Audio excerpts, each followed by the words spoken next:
Welcome back. Well, illegal border crossings break a new record, with CBP reporting over 300,000 encounters in December, the highest month ever recorded. Bruh. Yeah, and our next guest outlined in a new op-ed how it could be impacting your wallet. Todd Bensman is a senior fellow at the Center for Immigration Studies, and he joins us now.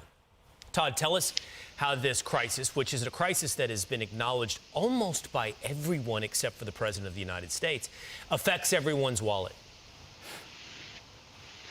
Well, for one thing, they're not just coming here on their own dime. The United Nations, it turns out, is spending hundreds of millions of dollars in cash handouts, food, shelter, something called humanitarian transportation, really every human need that is required to make the long journey through Latin America, Central America, and Mexico. And who pays the UN? Who's the UN's major funder? It's the U.S. taxpayer is paying for this.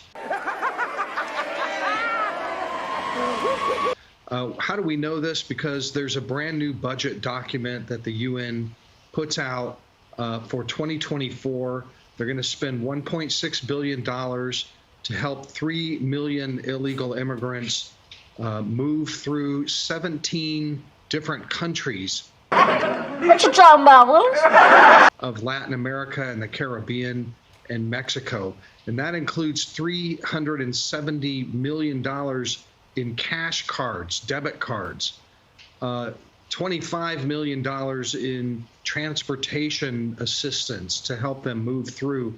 And the budget document also clearly shows that they are witting, that they know that these are illegal immigrants and that they are moving illegally through their own member states. And they're using 248 NGOs to help hand out the cash. Go ahead. Well, Todd, I was going to say, first of all, the UN is 0 for 2 with us this morning. But this money is supposed to go to legitimate asylum seekers. What's the vetting process like? That's a big mystery. But Shut up! You're killing me, Smalls.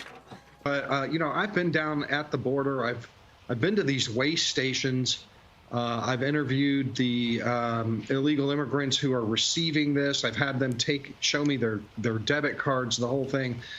They say that it's for the most vulnerable, but you know, they're planning to hand out debit cards and cash equivalents to 624,000 illegal immigrants in 2024. What you just said is one of the most insanely idiotic things I have ever heard. None of them look particularly vulnerable to me. I mean, a lot of them are grown men, they're adults. They don't seem weak or sick or anything like that.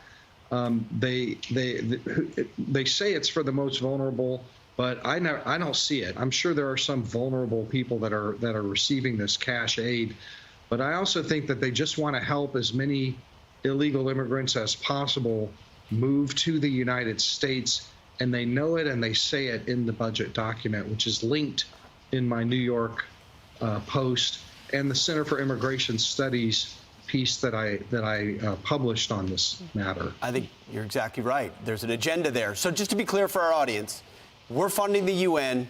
The UN is funding people in Central America who they deem to be vulnerable, even if they're not vulnerable, to make the trek to the United States with our taxpayer dollars. There's a little bit of irony there. Yes, and some Republicans have been angry about this ever since it was revealed that we're just handing out all this cash along the way, that our United Nations is doing this.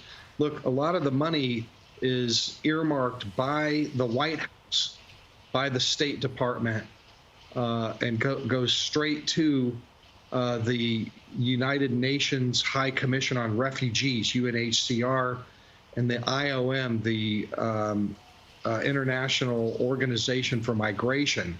That's the pass-through, but there's 15 other UN agencies that are involved as well.